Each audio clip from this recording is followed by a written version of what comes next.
Hey, you want a free PSC bow? I'm gonna make it simple for you. Like, comment, subscribe to the channel. If you're subscribed and you're liking and you're commenting on our videos, you're entered in the giveaway. We're gonna give a free PSC bow away again. You heard it here first, a free PSC bow. Best time to scout whitetails, guys? Well, there's a couple of them. And we need to do this strategically.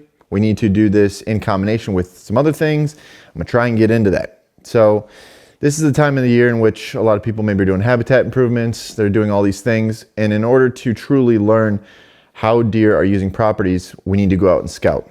We need to go out and scout in this off season when we get fresh snow, when we get all these conditions that allow us to see the fresh sign. And if we go out during these time periods, we're likely to jump deer and see where deer are currently spending time. This is a version of what I'm calling the bump and dump, okay? The bump and dump theory is a theory in which you go into a hunting location and you go into these bedding areas during season and you look to find deer, push them out of their beds to get the most recent intel and information about these areas, see if you can jump a quality deer out of there and set up and hunt that the next day, okay? But before we even get to that point, we need to figure out where these bedding areas are, and that's when we do this, is right now in the off season when we get a bunch of snow. So as far as strategy goes, how are we doing this? Well, you can look on your maps, look for topographical change, look for terrain change, look for physical edge change, edge habitat. Where we find that edge, there's likely deer sign. Let's follow that deer sign back till we see a concentrated amount of deer sign. Rubs in a small, tight area, which is technically, or is generally the place in which a lot of you set up your tree stand locations. I'm gonna go sidetrack for a second. Don't do that. You're putting your tree stands in the bedroom. By the time you get there, the hunt's over and you don't even realize it. So once we find this super condensed sign, let's realize that we're in the bedding area, okay? And maybe you saw the deer physically get out and jump these deer out of this bedding area. And now you have that for the in-season scouting portion of the season. Maybe we go in there during the season then, after we did our scouting right now in the off season, jump these deer, follow the tracks, and if there is no tracks because there is no snow, you know, basically go and find that edge habitat, the edges of a food plot or corn or food source, follow it back to these beds, follow the sign back. And then what we can do is we can either confirm that during the in-season portion of our scouting missions, which you should be doing. You should be absolutely in-season scouting in combination with off-season scouting. But you find everything in this off-season and you can go and confirm it during deer season.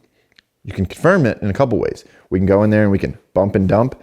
And then hunt right after that. And then we know, yeah, we might burnt a day, but now we know where the deer are spending time. Okay, now we have that information. Second option, let's run a cell camera in these locations. Now that we know that they're great, let's get in there in the summer. Let's throw a solar panel on our camera and let's leave that sucker just soak. And there might be times of the year in which they use certain bedding areas. It might not always be a bedding area. But now once we gain that intel, from finding that piece in the off season to leaving a cell camera in it or bumping the deer out of it in certain portions of the year, we're gonna learn when these deer are using these portions of these properties, which ultimately helps you figure out the entire situation. All right, here's the bed. Where's the transition area? Well, it's here because the food source is here. This is the movement. This is the pattern.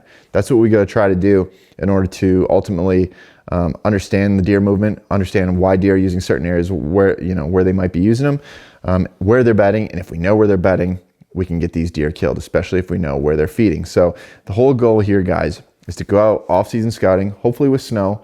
And if you don't have snow, just find the edge, follow it back, follow the sign back to the bedding areas, maybe jump some deer, mark those down on your apps so that you know where those are. And then once the season progresses and the year gets closer, the hunting season gets closer, let's either run a trail camera in there or let's go in there and in-season scout to confirm what we thought was true the year prior. Where all that sign was, there's fresh sign again. Now we have historical data. Now your chances of killing bigger, mature bucks on a consistent basis go through the roof. Find yourself 5 or 10 of those, you're gonna be set for the following year. You're gonna have some luck, guys. So put in the time now and you're gonna have success come this fall.